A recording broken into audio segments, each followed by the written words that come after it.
Yes, we are back. We are going to piggyback on the last video of International System Units and prefixes and do some converting, some conversion.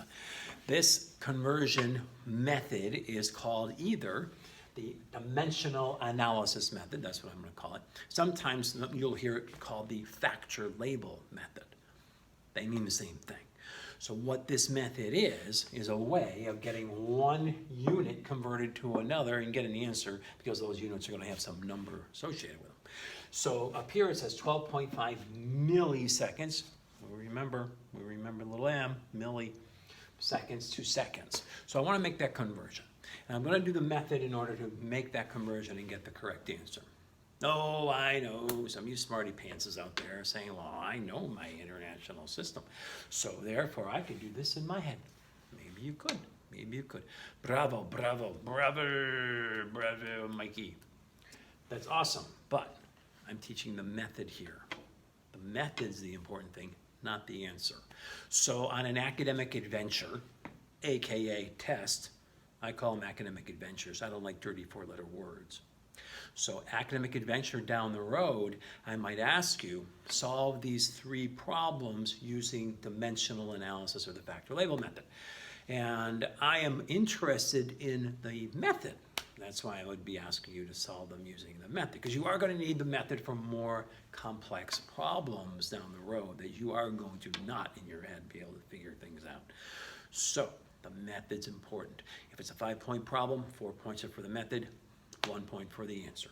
Okay, that's right. So if I ask you to do a dimensional analysis, solve this problem using dimensional analysis, you just give me the answer because you can shift the decimal place 3 places actually. That's all you got to do to the left. Then you get a point.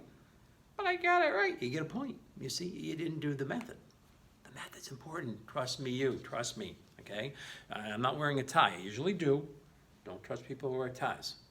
But today I'm not wearing a tie, so you can trust me. Why don't you trust people who wear ties? Because think about who wears ties, okay? You got lawyers, okay, politicians, teachers. You don't want to trust any of those people. Used car salesmen. Okay, don't trust them. No tie, trust me. So you are going to want the method in order to get your pointage on your academic adventure. And you need to know the method to solve problems more difficult down the line that involve multiple steps. So let's start with an easy one. It's a relatively easy one to start with. I'm going to take 12.4 milliseconds to convert to seconds. Okay, what you do first is you write down the value you know you have, and that's the 12.5 milliseconds. So I'm going to use a different color here, green, 12.5 milliseconds. And then I put multiply divide. Now you can set it up as a multiply divide, which is what I do. Sometimes people have learned the method by using like boxes, and they'll put things within the boxes, and that's fine. You're still multiplying, dividing. It doesn't matter. Whatever boats your float, all right? Whatever works for you, as long as you get her done. So here we have 12.5 milliseconds. I put the unit millisecond on the bottom. I don't want it. I want to get rid of it. I don't want this, I want that. So I gotta get rid of that. How do you do it? Put it on the bottom.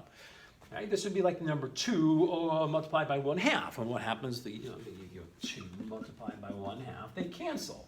So this cancels that unit, it goes away. Now I've got to put something up here on the top. What should I put on top? What you should put on top is the following. Look at the previous unit, okay, that's milliseconds. Cover up the prefix, cover up milli. Cover it up, cover it up, cover it up. Then put on the top what you have left.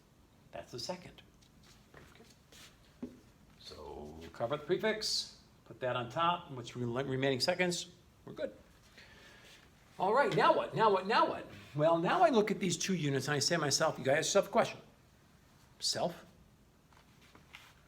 which is bigger? Which represents more? Is it the millisecond, or is it the second? Did you get a little bit of hint there on the way yeah, okay, good. Pay attention. So 1 goes next to the larger of the 2 units, and seconds is larger than milliseconds, so it gets the 1. 1 goes next to the larger unit. Now I get to put something down here on the bottom, and that's going to make these 2 factors one on the top and one on the bottom, equal to each other. 1 second is, this line here means equal to how many milliseconds. Now, some of you paying attention from the last video in the International System know that the milli is 1/1000th. So you're saying to yourself, just put 1/1000th in there because that's what it's equal to. Or maybe in decimal form, write that as 0.001 and put that in there because that's what a millisecond is. It's 1/1000th of a second. So yeah, that'll work. No. That will not work. But that's what it's equal to. Sure, that's what a millisecond is, but what you have to do is put how many milliseconds will equal a second. And those millis are small. So how many of those small milliseconds is it going to take to equal 1 second? Well, they're worth 1/1000, so I need 1,000 of them. I need 1,000 of them to equal my 1 second. That is an equivalency. This 1 second is equal to 1,000 milliseconds. The same thing. That's what you need. The same thing on the top and the bottom. The same magnitude. Units are different, but they represent the same measure. Okay, now, what this is going to do for me, since I've canceled out my milliseconds, and I have seconds on the top, it's going to, and the problem, I'm done. This is a one-step conversion. Sometimes steps are multiple steps, and we're going to go through a couple that are multiple steps in a minute. But this solves the problem. It gets me milliseconds to seconds, and now I can do the math. To do the math, multiply anything on the top, divide by anything on the bottom. 12.5 times 1. Anybody have a calculator? Somebody get that, please? 12.5 times 1. Anyone? Jane? 12, are you sure? Okay, can somebody, you verified? Okay, 12.1. So 12.1 times 1 is 12.1, according to a couple people in class. And then you divide by anything on the bottom, divide by 1,000, so 12.1. 12.5 times 1, 12.5 divided by 1,000 is point, what, Billy? Oh, Billy, well, fine, you got it, Billy. He's all over this one, Billy's crackerjack. 0.0125 seconds. That would be my answer. So you know what? That was, for me, a piece of cake. For some of you probably knew what the answer was before we started. You could look at this and go, okay, milli is 1/1000th, so if I move it over 3 places, it can be smaller, so to the left, 0.0125 seconds will be my answer. Good for you, good for you, good for you. But we are not teaching how to get the answer quickly here. We're teaching the method of how to get that answer. And yes, this was a relatively easy, well, no, it wasn't relatively easy, it was easy. This is an easy problem to start with. So this would be our answer. Another thing, one more thing, significant figures. If you have a class which you need to know your significant figures, in chemistry you need to know those. Those are like, gotta have them. In physics they're kind of like, yeah, you gotta be kind of in the ballpark, you okay. But significant figures, when it comes to factor labeling, all you need to do is you look at the first number, the number that you were given as the measurement. That has 1, 2, 3 significant figures in it. Okay, no zeros. Zeros are a mess. Okay, we know that. But so 1, 2, 3, 3 significant figures. This answer has to have 3 significant figures in it as well. We don't use these factor conversions for significant figures. Somebody decided that these were what they are. So those aren't measurements. Those are determined by International System people back in the 1800s. Okay. So these are not counting. Only this counts. 1, 2, 3. 1, 2, 3. Now some of you are saying, well, what about that 0? That's 0. That's a 4th significant figure. There's 3 here and there's 4 here. That's not right. No, it is not a significant 0. Okay, remember your significant digit rules. If you're after the decimal point, you have to be last to be significant. You aren't last. So this answer has 3 significant figures. So we're good on that answer. Let's move on. All right, this next one. This problem here says 20.0, little d, decigrams to kilograms. So I'm going to rewrite this up here. It might be kind of small on your screen. 20.0 decigrams. Yeah, little k, kilograms. Okay, let's convert. So write down what we know we have. Well, what are we given? The 20.0 decigrams. Multiply, divide. Like a well-oiled machine, you want to make sure that you put the same darn thing here as under here every single time. Every single time? Every single time. So dg on here, dg goes on the bottom, dg on top. This is actually considered to be over a fraction, so that's why I say dg on top, but you just don't write the 1. So dg on top, dg on the bottom. All right, now what? Remember, cover up the prefix. Put the remainder on top, little g. Okay, cover the prefix, put the little g on top. Okay, got it. Now ask yourself a question. Ask yourself a question. Do you feel lucky, punk? No? You know, in all this confusion, I don't know. Did I fire 5 shots or 6? Well, do you feel lucky, punk? No. That Dirty Harry, thank you for knowing that. Dirty Harry, Clint Eastwood, the man. No, not that question. The question you ask yourself is, who's bigger? Who's bigger here? Okay, the gram? Decigram, 1/10 of a gram. Is 1/10 of a gram bigger than a gram? No, the gram is bigger. So put a 1 there. 1 next to the larger unit. Okay, deci means 1/10. So to have an equivalent amount here, what's equal to 1 gram, I would need 10 decigrams.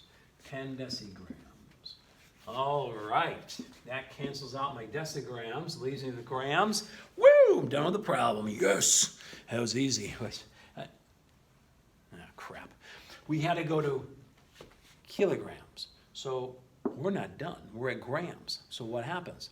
Keep on going. That means you need another step. So we step again. We're going to need more. We have to continue to solve this. We're not at kilograms or grams. But we're close, though. We're close. So if you're not done, put in a multiply, divide. You need another step. No, NBD. Grams goes on the bottom. Because it was on the top of this fraction, this bottom of this fraction here, it's going to cancel out. Now remember earlier, I said that, well, you're supposed to cover up any prefix and put whatever is remaining on the top, right? Well, we don't have a prefix here. It's just grams. So what are we going to do? We're going to put on top anything we want. Anything. This is America. America, doggone it. Land of free on brave. Let me tell you what you're going to do, cannot do. Okay, you want to put megagrams up here? Do it. You want to put centigrams up here? Do it. You won't. You can put anything up there you want. But you know what? I want to get the problem done sometime today. And we wanted to find kilograms, so let's put that up there. So I'm going to add whatever prefix I want to in front. And since I'm trying to find kilograms, I'll put kilograms up there. I still have the same question. Who's bigger? The gram or the kilogram? Kilogram, thank you. You got the hint that time, didn't you? Kilogram, so 1 goes next to it. How many of those little grams are in a kilogram? Kilo means 1,000. So it's going to take 1,000 small grams to equal a kilogram. It's going to take 1,000 small parts to equal a larger one. So I need 1,000 grams to equal my kilogram. This is going to leave me with the unit kilogram. What I'm trying to find, I now have the proper setup. I've got myself 4 points. Woo! Now, we want to get that 1 extra point, doggone it. You want your 1 point. Don't leave it sitting on the table, okay? Don't leave it there. It'll cost you. Let's do the math. I like, so, you know, if this is a 10, a 0, I like just knocking zeros off here. Knock the 0 off there. So I'm going to take 2 and divide it by 100, move it over 2 places. So actually 0.2 is going to be my answer. But, you know, some of you might, what did you do? Why come you knocked off zeros? Okay, anything on top gets multiplied. 20 times 1 times 1. Again, Billy, what 20, thank you. That's 20 divided by 10 divided by 1,000. It doesn't make any difference what order you do this in either. It's irrelevant. You'll get the same answer. You could divide 20 by 100, then multiply by 1, then divide by 1,000. You can multiply the 10 by the 1,000 on the bottom, get some product for that, and divide that into the 20. Whatever boats your float. So we are going to take the 20 divided by 10, and that is 2. That's 2. Oh, wait, I screwed up. It's not 0.2. Oh, drugs, all those drugs I never did. I'm not saying you should.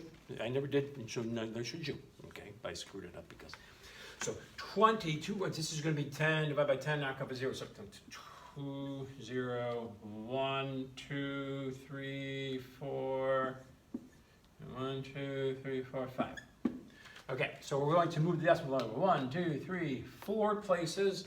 1, 2, 3, 4 places. And 0.0020 should be my answer.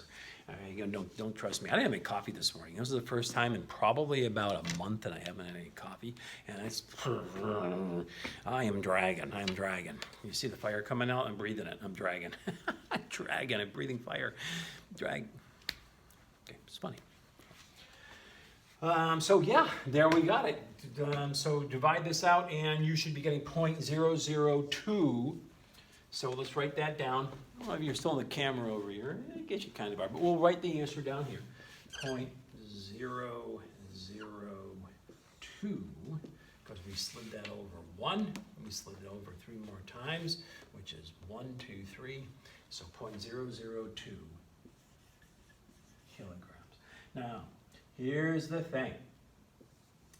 If you are a significant digit class, and you need to know your significant digits and have them with the answer with the correct amount, that ain't it. Some of you, I hope, are going, wait a minute. This 20.0 has 3 significant digits. Why 3? Because the 2 is significant. It's not a 0. It's a 0 that could screw us up. If you are a 0 after the decimal point and you're last in the number, which this does qualify both of those, it's last and after the decimal point, then you are significant. So you do count. The 0 in between is significant. Why? Because it's between 2 significant numbers. If a 0 is between 2 significant values, which we did determine this is significant, then it also becomes significant. So this has 3 significant digits in the answer. Now, the answer I wrote does not have 3 significant digits. How many does it have? Very good, Susie. It has 1. It only has 1. Well, wait a minute. This is after the decimal point. This was 2, and you said that was significant. That's correct. This is after the decimal point, but it's not last. It has to be the last digit in the number. The 2 is last. You are not last, and neither are you. So none of these count toward significancy.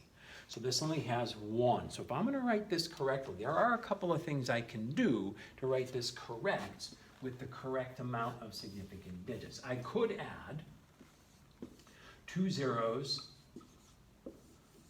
to the end of the number, the end of the answer. Now these are significant zeros. Why?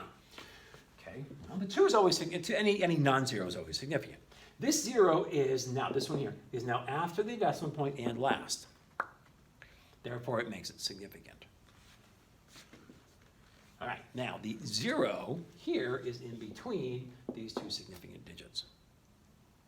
That's significant. That's a rule. So this counts as a significant 0. So that would be one proper method of doing it. The other proper method you can do, remember, scientific notation will get you out of just about any bind when it comes to significant digits. So if I were to write, now this decimal point here is 1, 2, 3 spaces away from where it, from just being on the other side of the 2. And scientific notation has this kind of methodology to it. You write something times 10, and how many times did we move it? We moved it 1, 2, 3. What I'm doing is I'm getting it back into a spot, which would be proper scientific notation. Proper scientific notation has 1 non-zero to the left of the decimal point. And that's what I have here, 1 non-zero to the left of the decimal point. So this means if I slide this decimal point to that position, the proper scientific notation position, I had to move it 3 spots. And I moved it to the right, so that means I use a negative. So that would be 2.00 times 10 to the negative third. 3 spots, got it in the right spot, times 10 to the negative third, I moved it 3 times.